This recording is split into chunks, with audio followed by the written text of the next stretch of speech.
النادي الاهلي السنه دي، وهو طبعا كلنا عارفينه وكلنا حابينه، اللي هو اللي لا يذلله جار ولا ينطفي له نار، الجوهره الجنوب افريقيه، الجوهره السمراء بيرسي تاو.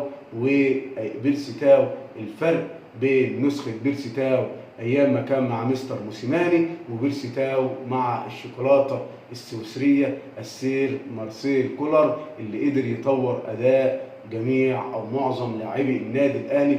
وبيرسي تاو يا شباب اصبح من لاعب مغضوب عليه من جمهور النادي الاهلي، وبيتهاجم من اعلام النادي الاهلي، واخد تريقه كتير من اعلام المنافس. اصبح اهم لاعب في النادي الاهلي، كان لاعب طبعا اصاباته كتير، وكان الجمهور بيزوم عليه مع كل كره يستلمها او كل لعبه يلعبها، مع ان اللي كان طلب التعاقد معاه هو مستر موسيماني الجنوب افريقي. طبعا يا شباب كلنا عارفين ان بيرسي تاو عنده حوالي 29 سنه وطوله حوالي 175 سم، وطبعا كلنا عارفين ان بيرتدي رقم 23 ووزنه حوالي 75 سم.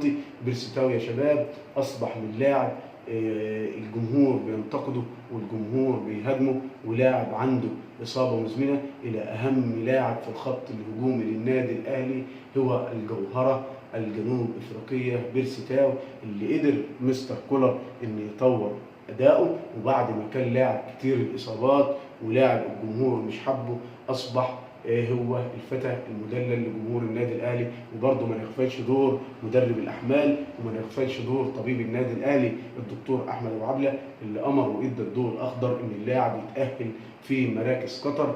وكلنا عارفين ان نجوم العالم بما فيهم ميسي وكريستيانو بييجوا يتاهلوا في المراكز التاهيليه في قطر. طبعا يا شباب بيرسي تاو هو لاعب مهم جدا في تشكيل النادي الاهلي، ودي طبعا كلنا عارفين تشكيل النادي الاهلي وطريقه لعب النادي الاهلي. طبعا هنا بيرسي تاو انا عامله باللون الاصفر طبعا عشان هو طبعا بيلعب لمنتخب جنوب افريقيا، ومنتخب جنوب افريقيا برضه بيلبس اللون الاصفر، وانا عامله لك باللون الاصفر عشان يبقى لون مختلف طبعا عن باقي لاعيبه النادي الاهلي. كلنا عارفين ان بيرسي تاو يا جماعه لاعب جوكر، وبيلعب في حوالي 3 أو 4 مراكز في ارضيه الملعب. يعني انت تشوف بيرسي تاو جناح يمين، وتشوف بيرسي تاو جناح شمال، وتشوف بيرسي تاو راس حربه. ليه؟ لانه لاعب جوكر ولاعب متحرك، لاعب بيلعب فيما لا يقل او اقل شيء بيلعب في 3 مراكز في الملعب. ومش عايز ابالغ واقول ان ممكن يلعب في اوقات في العمق، يبدا في العمق. بيرسي تاو بيقدر يلعب في كل مراكز الملعب الهجوميه. طبعا بيرسي تاو محدش يقدر يغفل الادوار الدفاعيه، انه بيكون اول حائط صد وامان لمحمد هاني،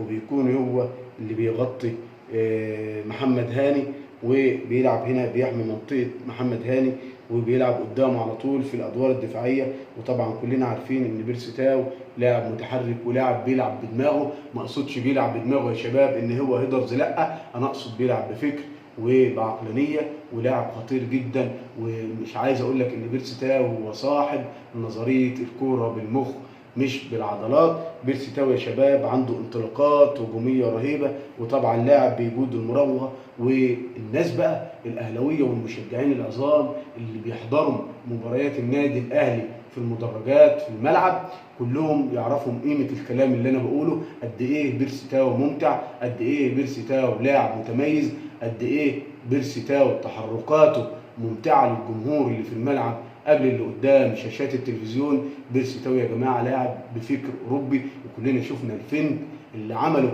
في مباراه كاس السوبر الافريقي بين النادي الاهلي ونادي الرجاء، اللي كان وقتها النادي الاهلي خسران 1-0 وكان في الدقائق الاخيره، وعمل فين تخرج دفاع وحارس مرمى الرجاء بره اللعبه، وبصاها لمحمد طاهر اللي كان الجول فاضي واحرز هدف التعادل. وبعد كده قدرنا نحصل على السوبر الافريقي. بيرسي تاو يا شباب لاعب متحرك جدا جدا جدا، واي مشجع قاعد في المدرجات يعرف قيمه الكلام اللي انا بقوله، لان بيستمتع بموهبه بيرسي تاو الكبيره. بيرسي تاو يا شباب لاعب متحرك، تلاقيه بيتحرك في العمق، وتلاقيه بيتحرك وبينزل هنا كمان بيتحرك لتحت، ما يبقى في حاله الدفاع بينزل، مش ان هو بيتحرك هنا بس ويغطي محمد هاني، لا، في اوقات كتير بينزل يغطي منطقه نص الملعب ديت مع ديانج وحمدي فتحي قبل ما يمشي، و كان بيتحرك في الحته ديت دايما. وطبعا كلنا عارفين ان بيرسي تاو اصلا ان هو بيعرف يلعب جناح شمال وجناح يمين، وطبعا مفيش خلاف ان لاعب بالتحركات الهجوميه ديت انه يجيد اللعب في مركز راس الحربه، لانه لاعب متمكن ولاعب متميز ولاعب قوي جدا، وبيقدر يستلم تحت ضغط وما بيفقدش الكوره بسهوله.